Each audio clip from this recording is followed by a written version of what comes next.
Hello friends, स्वागत है आपका एक बार फिर से अपने यूट्यूब चैनल गुरुकुल में।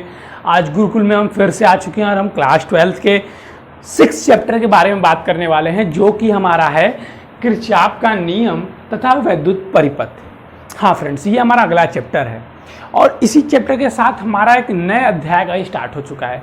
नए अध्याय से हमारा क्या तात्पर्य है? नए अध्याय से हमारा तात्पर्य है कि यह चैप्टर को मैं खुद अपने हिसाब से इसे न्यूमेरिकल का चैप्टर कहता हूँ, क्योंकि इस चैप्टर में जितनी भी चीज़ें आपको पढ़ाई जाएंगी उनमें से बेसिक जो इम्पोर्टेंट चीज़ें हैं वो है न्यूमेरिकल, और वो भी किरचॉफ के नियम पर बेस।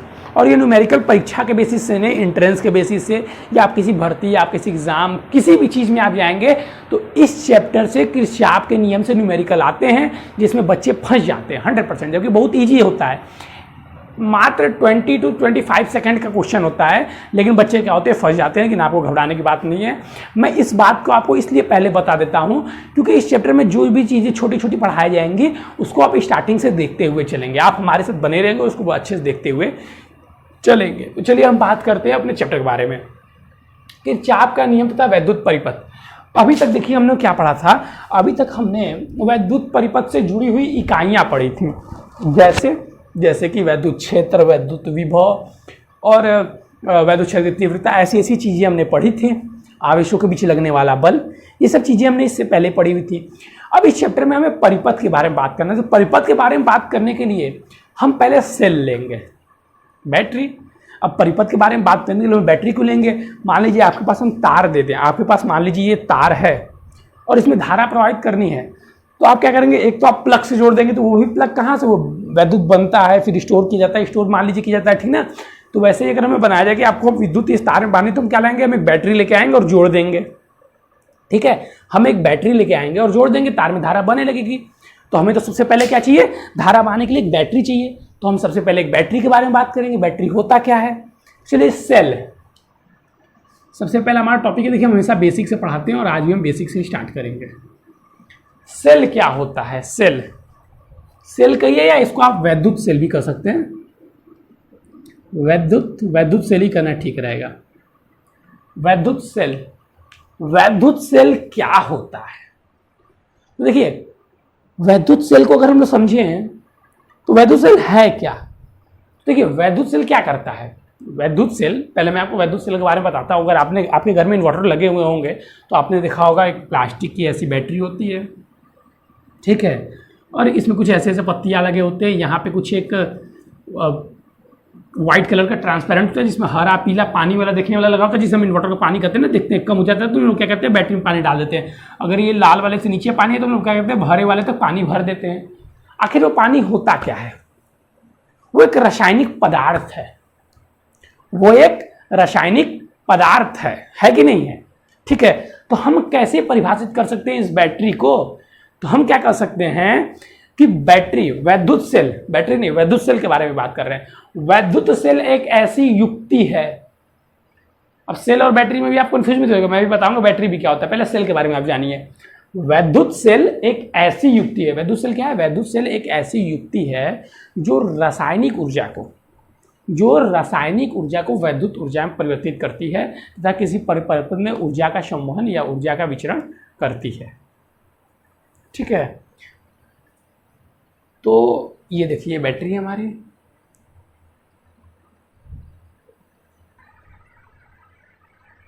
ठीक है, तो वैद्युत सेल क्या करती है, यहां तक समझ में आया कि नहीं आया? वैद्युत बैटरी क्या है? वैद्युत सेल क्या है? वैद्युत सेल एक ऐसी युक्ति है जो रासायनिक ऊर्जा को वैद्युत ऊर्जा में परिवर्तित करती है। वैद्युत सेल एक ऐसी युक्ति है जो रासायनिक ऊर्जा को वैद्युत ऊर्जा में परिवर्तित करती है तथा किसी परिपथ में आवेश के प्रवाह को निरंतर बनाए रखती है। समझ में आया कि नहीं आया? वैद्युत सेल क्या करती है, ये सब मैंने समझा दिया आपको। देखिए, वैद्युत सेल, इसमें क्या है, ये एक बैटरी है, वैद्युत सेल है, ठीक है। वैद्युत सेल क्या करती है? वैद्युत सेल एक ऐसी युक्ति है, फिर से मैं दोहरा देता हूँ, वैद्युत सेल एक ऐसी युक्ति है जो रासायनिक ऊर्जा को वैद्युत ऊर्जा में परिवर्तित करती है तथा किसी परिपथ में आवेशों के प्रवाह को निरंतर बनाए रखती है। मान लीजिए बैटरी, इसका काम क्या है, मान लीजिए तार है, लाइट कट या तब भी इन्वर्टर की बैटरी इसमें आवेश के प्रवाह को निरंतर बनाए रखती है। तो आवेशों के प्रवाह को निरंतर बनाए रखती है। अच्छा, समझ में आया कि नहीं आया? ये जो रासायनिक पदार्थ है ये क्या करता है, बैटरी इसका प्रयोग करता है और उसे वैद्युत ऊर्जा में परिवर्तित करता है। ये हो गया हमारा सेल की प्रयोग। बैटरी क्या होती है? तो बैटरी, देखिए, सेलों के समूहों को बैटरी कहते हैं। सेल देखिए इसी का एक छोटा सा पार्ट है। ये जिसमें मान लीजिए इन्वर्टर की हमारी बैटरी है, इन्वर्टर की बैटरी, तो इसका मान लीजिए एक पार्ट हम निकाल लिए तो ये हमारा सेल हो जाएगा और पूरा जोड़ देंगे तो बैटरी हो जाएगा। तो सेलों को समूह को क्या कहते हैं? बैटरी कहते हैं। यहाँ तक किसी को कोई कन्फ्यूजन है? होनी नहीं चाहिए कन्फ्यूजन, ऐसे है तो बताइए, है तो बताइए। यहाँ तक सेल सबको समझ में आ गया। चलिए अब हम बात करने वाले हैं सेल के वैद्युत वाहक बल के बारे में। इस सेल का वैद्युत वाहक बल क्या होता है समझ में आ जाएगा अभी। सेल का वैद्युत वाहक बल EMF जिसको हम भी कहते हैं, सेल का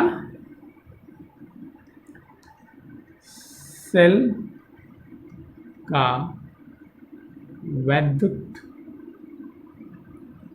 वाहक बल या EMF भी हम इसको कहते हैं। सेल का वैद्युत वाहक बल या EMF, इसको हम लोग E से प्रदर्शित करते हैं। डिनोट किससे करते हैं? E से केवल, ठीक है, इसको ध्यान रखिएगा।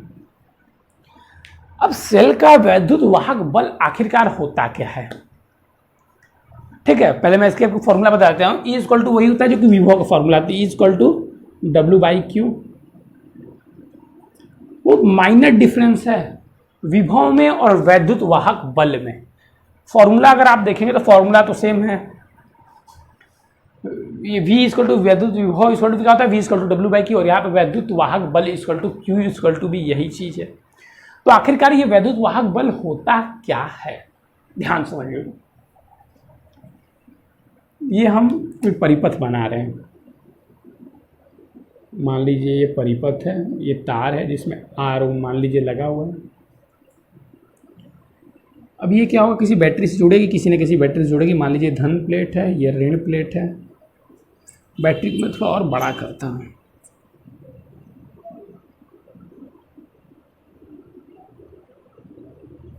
ये हमारी हो गई बैटरी।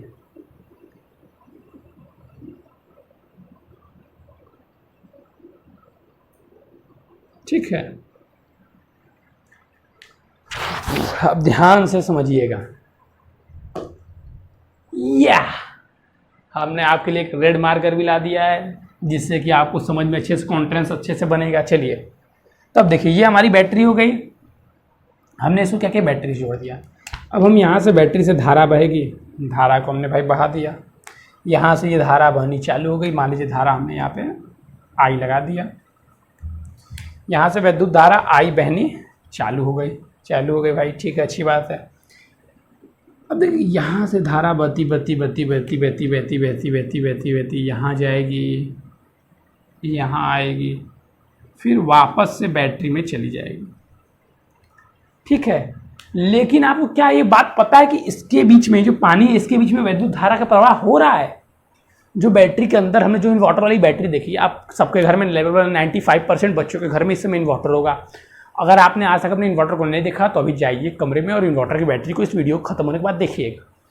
तो ये हमारी बैटरी हो गई। तो इनके बीच में जो लिक्विड भरा होता है, जिससे हम इन्वर्टर का बहुत लोग पानी भी कहते हैं, मार्केट से खरीद के लाएंगे, 35 रुपये का 5 लीटर मिलता है, उसको बहुत लोग इन्वर्टर का पानी भी कहते हैं। तो इसके बीच जो पानी होता है, इसके बीच तो वैद्युत धारा का प्रवाह को कहीं भी अगर हम तार को यहाँ पे मान लीजिए काट दें तो क्या वैद्युत धारा का प्रवाह होगा? नहीं होगा भाई। इसके बीच भी तो मतलब वैद्युत धारा का प्रवाह हो रहा है, तभी ना धारा यहाँ से निकल रही है, फिर यहाँ चली जा रही है, यहाँ से निकल रही है, यहाँ चली जा रही है। अर्थात घोल के बीच भी वैद्युत धारा का प्रवाह होता है। मान लीजिए धन प्लेट है और ये ऋण प्लेट है। तो एक बात याद रखिएगा, इस घोल के बीच जो धारा का प्रवाह होता है ये हमारा ऋण प्लेट से, ध्यान समझिए, इसीलिए मैं इसको इधर से लाया हूं, ये हमारा ऋण प्लेट से धन प्लेट की ओर होता है। यहां से तो देखेंगे आप धन से ऋण होता है, अगर आप यहां से देखेंगे तो आपको समझ में आ जाएगा। यहां से अगर आप देखेंगे तो ऐसे ऐसे ऐसे धारा आई, फिर ये ऋण से चली गई धन के अंदर। तो बैटरी के अंदर वैद्युत धारा का प्रवाह कैसे हो रहा है? ऋण प्लेट से धन प्लेट की ओर। बैटरी के अंदर ऋण प्लेट से धन प्लेट की ओर वैद्युत धारा का प्रवाह हो रहा है। और जबकि परिपथ में कैसे हो रहा है? परिपथ में देखिए आप, धन प्लेट से ऋण प्लेट की ओर। ठीक है, तो सबसे पहले यहाँ पे एक इंपॉर्टेंट पॉइंट नोट कर लीजिए कि परिपथ में वैद्युत धारा का प्रवाह बैटरी के धन प्लेट से ऋण प्लेट की ओर होता है। ये हमने लिख दिया बैटरी के अंदर की बात को, समझ आ रहा है। ये तुम्हारा बैटरी के अंदर की बात होगी। बैटरी के अंदर कैसा होता है, बैटरी के अंदर विद्युत धारा प्रवाह धन प्लेट से ऋण प्लेट की ओर होता है। लेकिन बैटरी के अंदर की बात हम लिखने वाले हैं।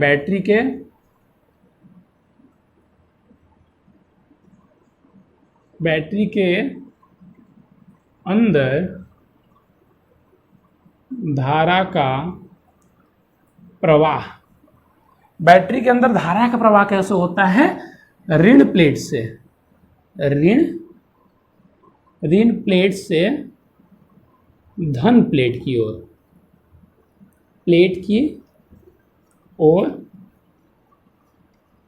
होता है। बैटरी में कैसे होता है, बैटरी में ऋण से धन की ओर, जबकि परिपथ में कैसे होता है, ये परिपथ है ना हमारा, ये हमारा परिपथ में कैसे होता है ये हमने बता दिया। और ये बैटरी में क्या होता है, परिपथ में हमारा धन से ऋण की ओर होता है, जबकि बैटरी के अंदर कैसे होता है, तो ऋण से धन की ओर होता है, ऋण से धन की ओर होता है।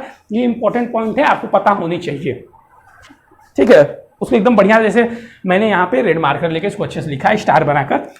इंपॉर्टेंट पॉइंट पेपर में पूछा जाता है।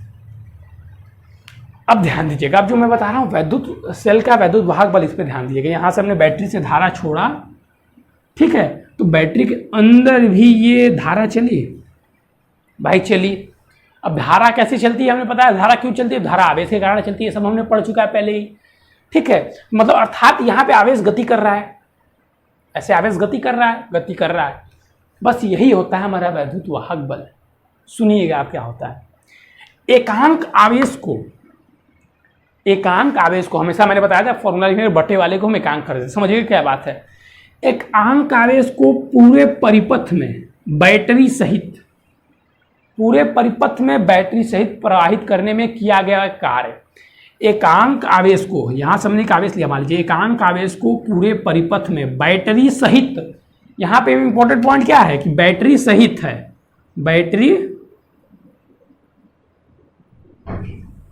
यहाँ बैटरी सहित क्या है हमारा इंपॉर्टेंट पॉइंट है जो यहाँ पे ध्यान देना है। तो एकांक आवेश को परिपथ में बैटरी सहित प्रवाहित करने में बैटरी द्वारा किया गया कुल कार्य वैद्युत वाहक बल कहलाता है। क्या कहलाता है वैद्युत वाहक बल?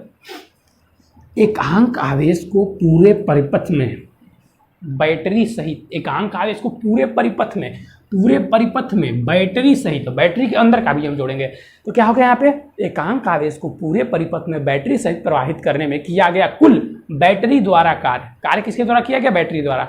एकांक आवेश को प्रवाहित करने में पूरे परिपथ में किया गया कुल बैटरी द्वारा कार्य वैद्युत वाहक बल कहलाता है, वैद्युत वाहक बल कहलाता है। इसकी परिभाषा मैं आपको लिख देता हूँ कि ये परिभाषा लिख दूँ ना, ये हो गया आपकी परिभाषा।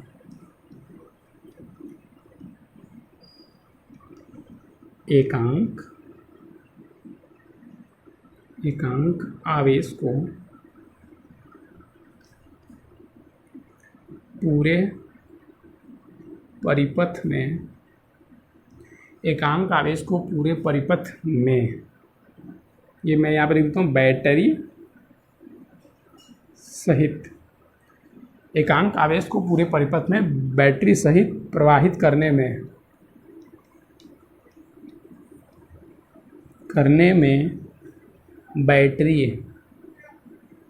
बैटरी द्वारा किया गया कुल कार्य सेल का, बैटरी द्वारा यहाँ पे सेल ही लिख दीजिए आप, सेल यहाँ पे लिख देंगे क्योंकि सेल का वैद्युत वाहक बल बोला है, यहाँ पे भी सेल लिख दीजिए, ठीक है। सेल सहित प्रवाहित करने में सेल द्वारा किया गया कुल कार्य सेल का विद्युत वाहक बल कहलाता है। सेल का विद्युत वाहक बल क्या कहलाता है? एकांक आवेश को पूरी परिपथ में सेल सहित प्रवाहित करने में किया गया कार्य सेल का विद्युत वाहक बल कहलाता है। अब इससे इजी तरीके से आपको कोई नहीं समझा पाएगा। इसका भी मात्रा क्या होगा? W/Q होता है जूल पर कूलम या वोल्ट। चलिए भाई, अब स्क्रीनशॉट ले लीजिए, अब इसको इरेज करेंगे। इससे आधे तरीके से ना मैं समझा सकता हूँ ना आपको कोई समझा पाएगा।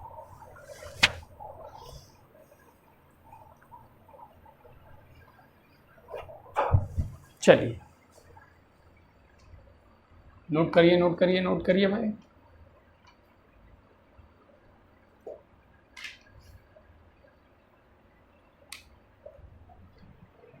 हो गया?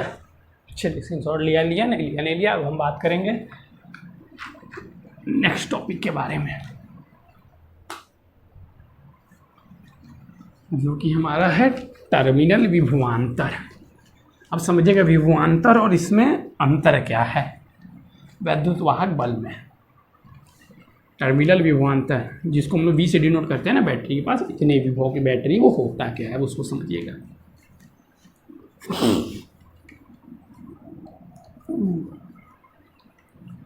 बहुत गर्मी है,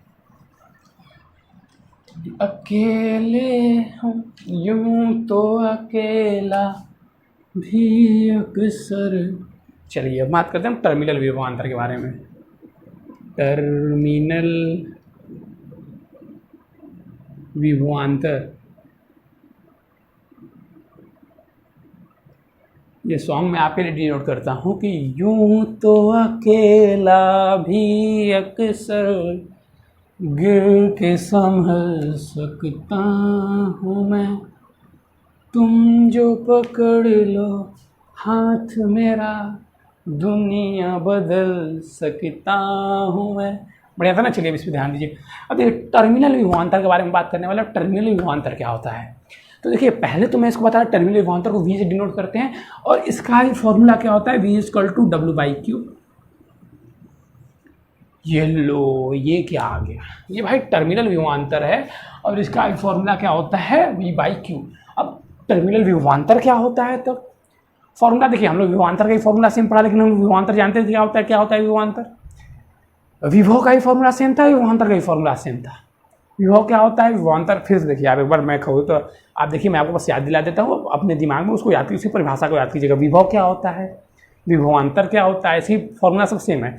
और विद्युत वाहक बल क्या होता है और टर्मिनल विभवांतर क्या होता है, इन चारों का फॉर्मूला सेम है। ठीक है, अगर आपको नहीं पता है तो कमेंट कर दीजिएगा, मैं सबका फॉर्मूला बारी बारी एक बार आपको रिपीट करवा दूंगा। चलिए अब देखिए, ये हो गया हमारा V/W। अब फिर से हम परिपथ बनाएंगे। ये हो गया हमारा परिपथ, फिर से ये बैटरी हमारी बन गई। ठीक है, और फिर से हमारा ये धन हो गया और फिर से हमारा ये छोटा वाला ऋण हो गया और ये बन गया हमारी बैटरी। एक प्रतिरोध लगा देना, काम क्या करेगा। इस बार लाइट लगाते हैं, बार बार जब बनाया सेम क्यों बनाया। यूं तो अकेला, या सरवती लाइट, बत्ती जली, बत्ती जलेगी आपके दिमाग की, इसीलिए लाइट बनाया इस बार मैंने। ठीक है, हम जानते हैं कि ये धन प्लेट हो गया, ये ऋण प्लेट हो गया। इसके अंदर धारा ऐसे कुछ बहेगी और बाहर ऐसे कुछ बहेगी। ठीक है, यहाँ तक बात समझ में आ गई। अब देखिएगा विभवांतर होता क्या है, इसको मैं ज़्यादा लंबा नहीं खींचूंगा। टर्मिनल विभवांतर क्या होता है, किसी परिपथ से हमने धारा बहाया, ठीक है, धारा ऐसे बही, ठीक है, तब देखिएगा टर्मिनल विभवांतर क्या होता है। ये मान लीजिए बिंदु ए है, परिपथ में किन्हीं दो बिंदुओं के बीच वैद्युत धारा प्रवाहित करने में, परिपथ में किन्हीं दो बिंदुओं के बीच आवेश प्रवाहित करने में सेल द्वारा किया गया कुल कार्य टर्मिनल विभवांतर कहलाता है।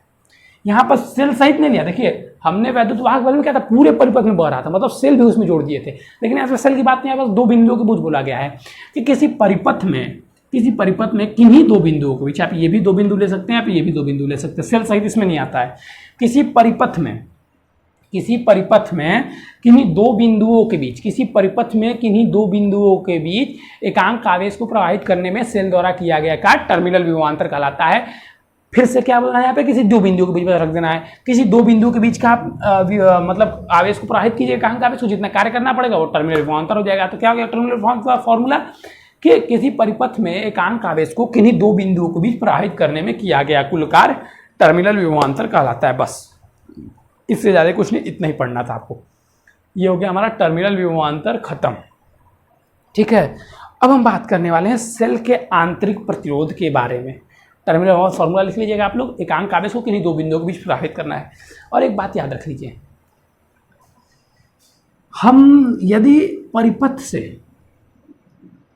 यहीं पे देख लीजिए आप, यदि परिपथ से धारा बही नहीं रही है, ठीक है, धारा मत बहाइए आप, परिपथ बंद है,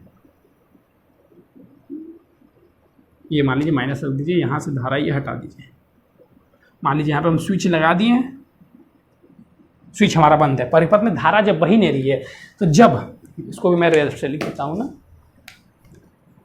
कि जब परिपथ में वैद्युत धारा नहीं बहेगी या आवेश का प्रवाह नहीं होगा, तब क्या होगा, तब V बराबर E, अर्थात वैद्युत वाहक बल इक्वल टू टर्मिनल विभवांतर। जब परिपथ में आवेश बहेगा ही नहीं, वैद्युत धारा बहेगी नहीं, तब टर्मिनल विभवांतर जो क्या होगा, टर्मिनल विभवांतर क्या होगा, टर्मिनल विभवांतर वैद्युत वाहक बल के बराबर होगा। इस चीज को आप याद रखिएगा, ऐसे मैं इसको आगे बताऊंगा। ठीक है, अब सेल का हम आंतरिक प्रतिरोध के बारे में बात करने वाले हैं। चलिए अगला टॉपिक हमारे सेल का आंतरिक प्रतिरोध। यूं तो अकेला भी कसर गिर के समुद्र, गाना मुझे यही याद आ रहा है ना। चलिए, सेल का आंतरिक प्रतिरोध, ठीक है। अब इस सेल का आंतरिक प्रतिरोध क्या होता है, पहले इसको याद कर लीजिएगा, क्योंकि हम लोग इसको डिनोट किससे करते हैं, आर से करते हैं। अब मैं लूँगा इसको आपको समझाने के लिए, थोड़ा सा इसको भी ले लेता हूँ, तो इसमें मैं फेर बदल करने वाला हूँ। मान लीजिए हमारा परिपथ हो गया, ठीक है, ये हमारा बन गया। हमने क्या किया, यहाँ से धारा हमने बहाई, ये इसको हटा दीजिए, कुंजी, ठीक है।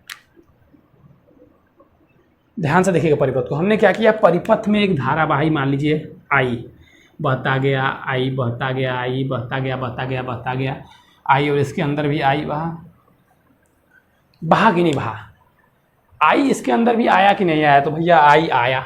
अच्छा, अब देखिएगा ध्यान से, जो चीज़ मैं बताना चाह रहा हूँ उस पर ध्यान दीजिएगा। इस तार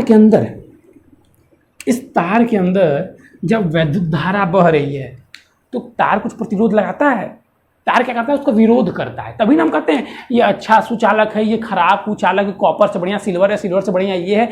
हम कैसे कहते हैं, क्योंकि उसका प्रतिरोध ज़्यादा होता है। प्रतिरोध ज़्यादा होता है मतलब प्रतिरोध क्या होता है कि वैद्युत धारा के प्रवाह में अड़चन पैदा करना, रुकावट पैदा करना, ठीक ना। ये वैद्युत धारा के प्रवाह में रोकना चाहता है, वैद्युत धारा को आसानी से प्रवाह नहीं होने देना चाहता, तो हम लोग क्या कहते हैं उसका प्रतिरोध अधिक है, या वो अच्छा कुचालक सुचालक नहीं है, वो अच्छे से वैद्युत धारा का प्रवाह नहीं कर पाता है, अर्थात ये कुछ ना कुछ प्रतिरोध लगाता है।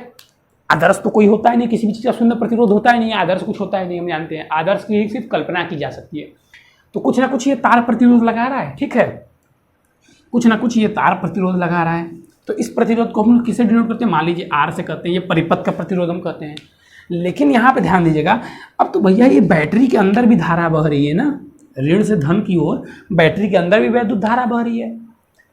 अब बैटरी के अंदर वैद्युत धारा बह रही है, तो बैटरी के अंदर पता है ना, इन्वर्टर की हमारी बैटरी हो गई, तो यहाँ पे ये पानी होता है, ये घोल भरा होता है ना, रासायनिक घोल, तो ये वैद्युत धारा घोल के अंदर से भरी, तो क्या घोल भी तो कुछ ना कुछ वैद्युत प्रतिरोध लगाएगा, शून्य तो हो नहीं सकता। हमने पहले आपको बता दिया कि आदर्श कोई भी चीज़ होती ही नहीं है, शून्य प्रतिरोध किसी भी चीज़ का हो नहीं सकता। हमने पढ़ा था कि शायद परिमेय ताप पढ़ा था ना, जिस पर शून्य हो जाता है, 4.2 के तक पारा का, हाँ HG का, ऐसे अभी आप आगे पढ़ेंगे भी, हाँ आप आगे पढ़ेंगे भी, शायद हमने पढ़ भी लिया है।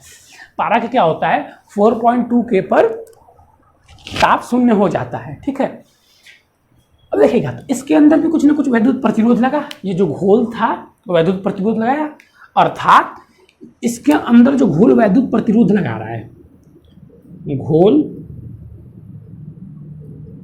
द्वारा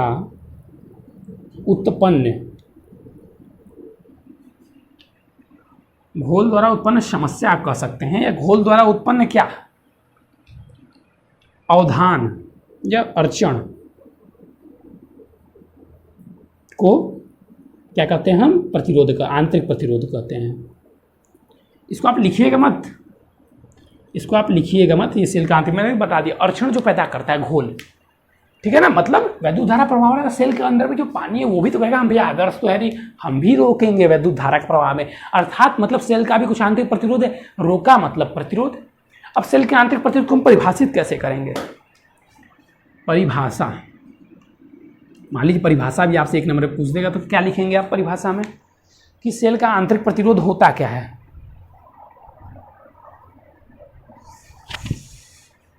बताइए जल्दी बताइए सेल का आंतरिक प्रतिरोध, हमने तो अड़चन बोल दिया, अगर मान लीजिए आपको लिखना है तो आप कैसे लिखेंगे।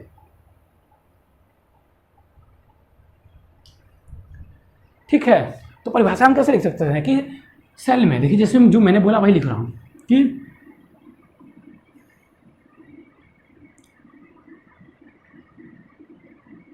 कि वैद्युत धारा के प्रवाह में सेल द्वारा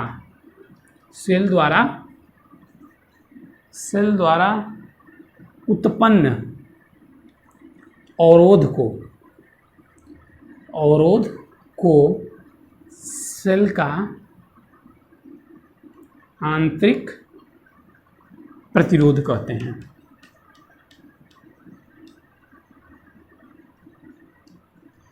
सेल के द्वारा जो अवरोध उत्पन्न हो रहा है उसी को हम क्या कहते हैं, सेल का आंतरिक प्रतिरोध कहते हैं। अब क्या ये चीजें कुछ चीजों पर डिपेंड करती हैं, हर एक चीज भैया किसी न किसी पर डिपेंड करती है, जैसे हमारा शरीर खाने के ऊपर डिपेंड करता है, हर एक चीजें किसी न किसी चीज पर डिपेंड करती हैं, वैसे ये भी किसी चीज पर डिपेंड करता है। तो इसका उत्तर है हाँ, ये डिपेंड करता है।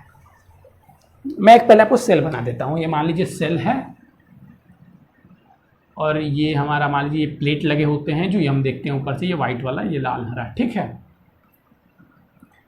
तो ये प्लेट है ना, तो प्लेटों के बीच की दूरी मान लीजिए d है और इनका क्षेत्रफल a है और इनमें जो घोल भरा हुआ है,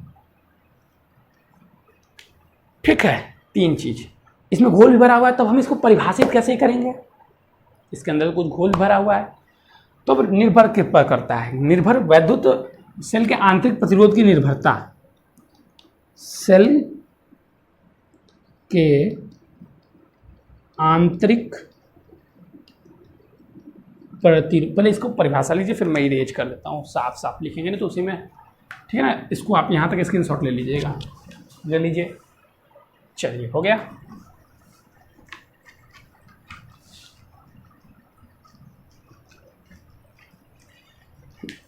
उस सेल का आंतरिक प्रतिरोध किसी चीज पर निर्भर करता है, ये हमारा अगला टॉपिक है ना, कि आखिरकार सेल का आंतरिक प्रतिरोध ऐसी कौन कौन सी चीज़ हैं जिन पर वे निर्भर करता है। सेल के आंतरिक प्रतिरोध की निर्भरता, चलिए भाई, सेल के आंतरिक प्रतिरोध की निर्भरता, हमने मान लीजिए ये सेल बना लिया, ये हमारा बैटरी हो गया, ये बैटरी के अंदर ये प्लेट लगे हैं हमारे, ये जो ऊपर रहता है मान लीजिए ये वाला,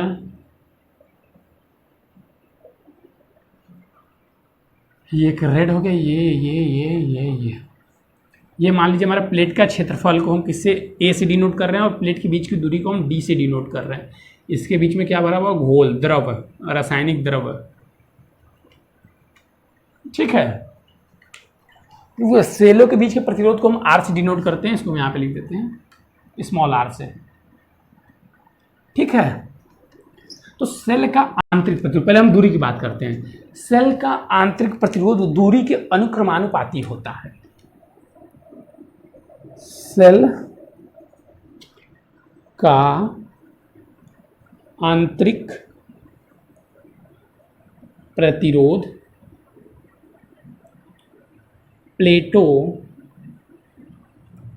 के बीच की दूरी के अनुक्रमानुपाती होता है। पाती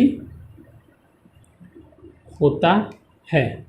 पहला पॉइंट मिल गया। बार बार मैं लिखेंगे ना, मैं बस साइन दिखा दूंगा। R is directly proportional to D.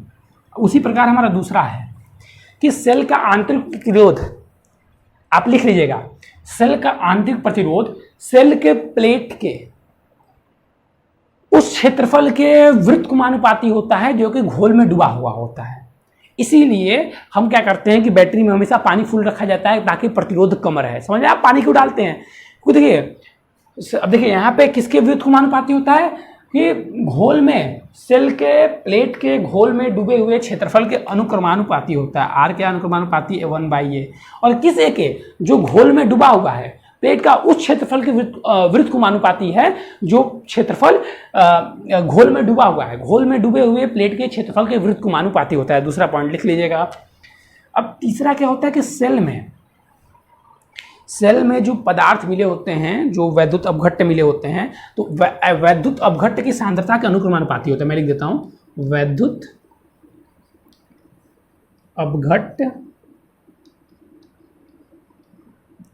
अपघट्ट के सांद्रता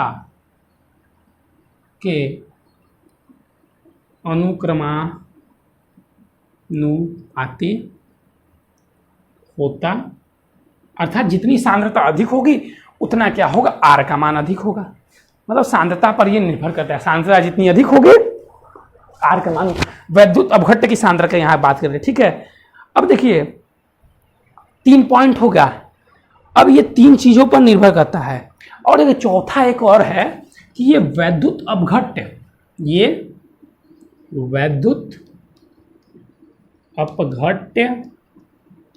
एवं प्लेटों के प्रकृति पर भी निर्भर करता है। प्रकृति पर निर्भर करता है। इन्हीं 4 चीजों पर निर्भर करता है। पहला, ये प्लेटों के बीच की दूरी के अनुक्रमानुपाती होता है। दूरी बढ़ेगी, प्लेटों के बीच की हम दूरी बढ़ा दिए हैं तो हमारा क्या होगा, आंतरिक प्रतिरोध, जो सेल का आंतरिक प्रतिरोध बढ़ जाएगा। अच्छा भैया, प्लेटों के बीच, बैटरी में या सेल में, सेल के घोल में डूबे हुए प्लेट के, बैटरी के प्लेट के जो बैटरी के प्लेट के क्षेत्रफल के व्युत्क्रमानुपाती होता है। अर्थात जितना बैटरी का प्लेट डूबा हुआ है उसके व्युत्क्रमानुपाती होता है। ठीक है, क्या होता है कि घोल में डूबे प्लेटों के क्षेत्रफल के व्युत्क्रमानुपाती होता है। इसको मैं यहाँ पे लिख भी देता हूँ, ठीक ना, तो आपको कंफ्यूज जा रहा है बार बार। घोल में डूबे क्षेत्रफल के व्युत्क्रमानुपाती होता है। इस चीज को आप ध्यान से लिख लीजिएगा।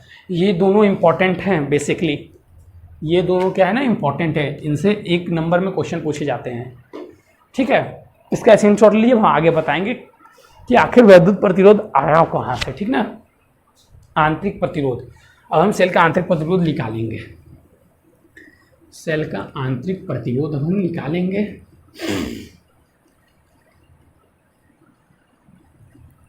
अब सेल का आंतरिक प्रतिरोध निकलेगा कैसे, अब इसी पे चर्चा हमें चलानी है। सेल का आंतरिक प्रतिरोध निकलेगा कैसे।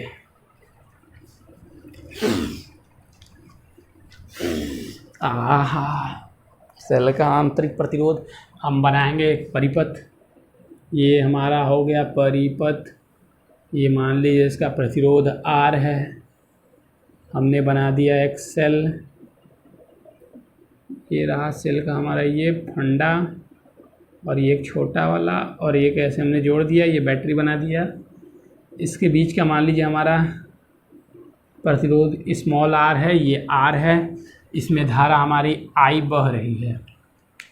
ठीक है, तो सेल द्वारा किया गया कुल कार्य रेड नहीं ये ठीक है, सेल द्वारा किया गया कुल कार्य हम लिख सकते हैं W equal to E Q, जब सेल हमारा बंद था। ठीक है, अब देखिए सेल द्वारा किया गया कुल कार्य हमारा इतना है, ये हमारा वैद्युत वाहक बल है। अब ध्यान दीजिएगा, सेल द्वारा किया गया कुल कार्य तो इतना है, लेकिन क्या कुछ कार्य बाह्य परिपथ में हुआ होगा, बाह्य परिपथ में, और कुछ कार्य हमारा आंतरिक परिपथ में या सेल में या सेल के अंदर। कार्य तो हमारे दो हुए, अर्थात हम यहां पे लिख सकते हैं W इक्वल टू W बाह्य प्लस W सेल। अब यहां से देखिएगा, हम इस W इक्वल टू ऐसे रखते हैं। अब हमारा बाह्य कार्य क्या हो जाएगा, हम W इक्वल टू क्या लिख सकते हैं, W इक्वल टू VIT लिख सकते हैं। मान लीजिए इन परिपथों के बीच का जो टर्मिनल विभवांतर है V है, तो हम लिख सकते हैं B इक्वल टू VIT। यहाँ पे हमारा V क्या है, V इक्वल टू टर्मिनल विभवांतर, और हमने मान लिया VIT को अच्छे से लिख, प्लस का साइड है ना, और हमने मान लिया कि सेल का जो टर्मिनल विभवांतर है वो V डैश है, तो हम इसको भी लिख सकते हैं VIT। W equal to VIT हमने पढ़ा हुआ ना, कार्य इक्वल टू, हमने W इक्वल टू VIT पढ़ा हुआ है कि नहीं पढ़ा हुआ है। अच्छा, यहाँ पर डैश है। अब इसका जो टर्मिनल विभवांतर हम निकाल सकते हैं, लेकिन इसका जो टर्मिनल विभवांतर हमें पता नहीं है, तो हम यहाँ से हम जानते हैं विभवांतर V इक्वल टू क्या होता है, V इक्वल टू IR होता है।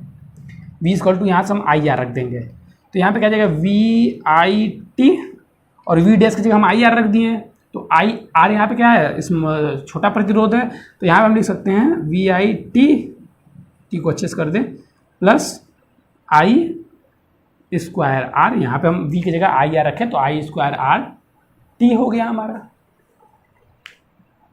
अब हम इसके जगह भी रख सकते हैं, ठीक है, W इक्वल टू ET है तो इसको भी हम रख सकते हैं, Q इक्वल टू हम लिख सकते हैं ना, I equal to Q by T होता है ना, I equal to Q by T, तो हम Q इक्वल टू लिख सकते हैं IT।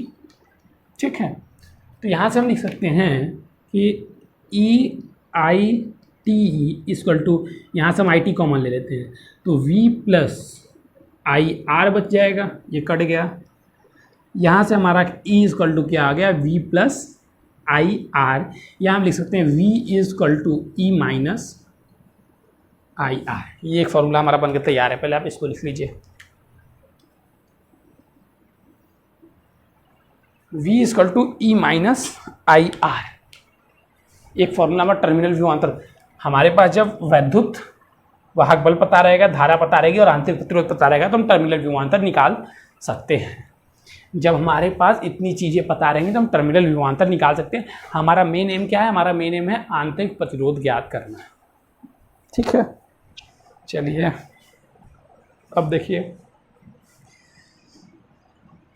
अब समझिएगा ध्यान से। अब हम फिर से R निकालेंगे।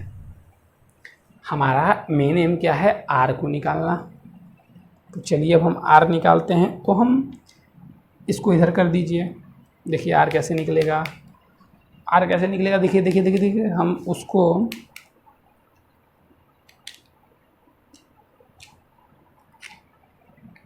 अब देखिए, या हम इसको इस प्रकार भी कर सकते हैं कि इसको देखिए, हम अगर इसको इधर ला दें, R इधर ला दें और ये E माइनस V हो गया।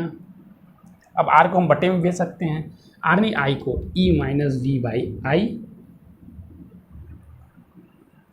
अब हम क्या जानते हैं कि होता क्या है, I इक्वल टू क्या होता है, V इक्वल टू IR होता है। ठीक है, हम जानते हैं कि V इक्वल टू IR होता है।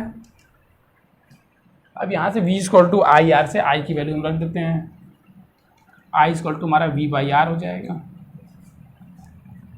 तो R equal to E minus V बटे वी बाई आर, आर बटे में ऊपर चला जाएगा, ये आर को हम बाहर ले लेते हैं तो E by V minus V by V, या इसको हम लिख सकते हैं ई बाई वी, आर बाहर, ई बाई वी माइनस 1, या हम यहाँ से आर इक्वल टू लिख सकते हैं,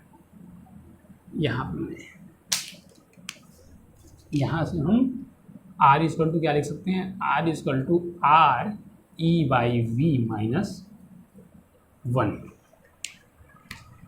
आंतरिक प्रतिरोध यहाँ से हम ये निकाल लिए, ठीक है। अब यहाँ से हम बहने वाली वैद्युत परिपथ में यहाँ से हम धारा भी निकाल सकते हैं। धारा कैसे निकाल सकते हैं, तो देखिए इसको कर दिए तो ई, हम आई निकालेंगे ना, तो आई आर को इधर लाइए तो ई माइनस वी, और यहाँ से आर को नीचे भेज देंगे हम, I equal to E minus V by R. ये हमारी परिपथ में बहने वाली वैद्युत धारा भी निकल गई। तीनों फॉर्मूले आप नोट कर लीजिए जो कि आंतरिक प्रतिरोध से रिलेटेड हैं, ठीक है। तीनों फॉर्मूले क्या है, हमारे आंतरिक प्रतिरोध से रिलेटेड हैं। कुछ समझ में आया यहाँ पे क्या करना था, यहाँ पे कुछ नहीं करना था।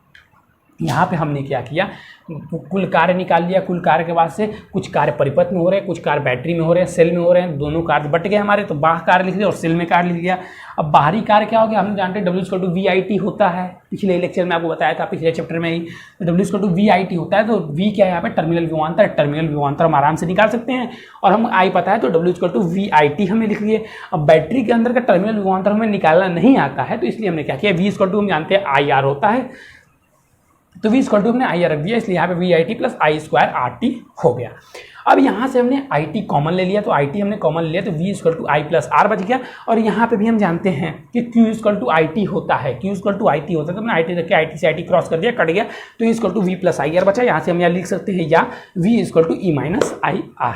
अब यहाँ से IR हो गया, तो हमें पता है V इक्वल टू IR होता है, फिर हमने वही किया, R इक्वल टू हमने ट्रांसपोज कर दिया, तो E minus V by I. अगर हमें I नहीं पता है तब भी हमें R निकालना है, तो हम निकाल कैसे सकते हैं कि हम जानते हैं V equal to I R होता है, V equal to I R होता है, तो I equal to V by R हो जाएगा। तो यहाँ पे I इक्वल टू हमने वी बाई आर रख दिया, R ऊपर आ गया दोनों के मल्टीपल में, और बाई बाई वी को हमने क्या किया, बारी बारी कर दिया, तो E बाई वी बच गया, V से भी कट गया, 1 आ गया। अच्छा, फिर हमने यहाँ से हमने धारा भी निकाल लिया। हमने अगर I को हम इधर ला दें, IR को इधर ला दें, तो E माइनस वी हो जाएगा, I को R को बटे में कर देते हैं, I equal to E minus V by R हो जाएगा। यहाँ तक किसी को भी कोई कन्फ्यूजन है? देखिए, आपके चैप्टर का एक इम्पॉर्टेंट पार्ट, जो इस चैप्टर का जो इम्पॉर्टेंट पार्ट है वो अभी तक हमने ख़त्म कर दिया, तो इसलिए इसको आप फिर से प्रीव्यू करें, अच्छे से देखें और समझ लें। ये जो पार्ट था ये बेसिक पार्ट था, इंपॉर्टेंट पार्ट था, इससे न्यूमेरिकल आते हैं। मेन न्यूमेरिकल तो मैंने पहले ही बताया था लेक्चर स्टार्ट होने के पहले कि किरचॉफ के नियम से आते हैं। तो आप हमारे साथ बने रहिए, चैनल को सब्सक्राइब करते रहिए। देखिए, आप लोग चैनल को सब्सक्राइब भी करते हैं, हम इतनी मेहनत कर रहे हैं आपके साथ, लेकिन आप लोग चैनल को सब्सक्राइब नहीं कर रहे हैं, वीडियो को लाइक नहीं कर रहे हैं। आप हमारे साथ लाइक कीजिए, हमारे साथ टेलीग्राम पे जुड़िए, आप हमारे साथ क्वेश्चन कीजिए, आप हमारे साथ कॉलिंग पे बात कीजिए, आप अपनी समस्या को हल कीजिए। हम आपके साथ बने हैं और बने रहेंगे। तो चलिए, जाते जाते वीडियो को लाइक कर दीजिए, शेयर कर दीजिए, चैनल को सब्सक्राइब करना तो भाई आप भूल ही नहीं सकते। भूल गए क्या? भूल गए? चलिए, नीचे वाले लाल बटन को दबा दीजिए, दबा दिए। चलिए, अभी आज के लिए बस इतना ही। Thank you, have a nice day.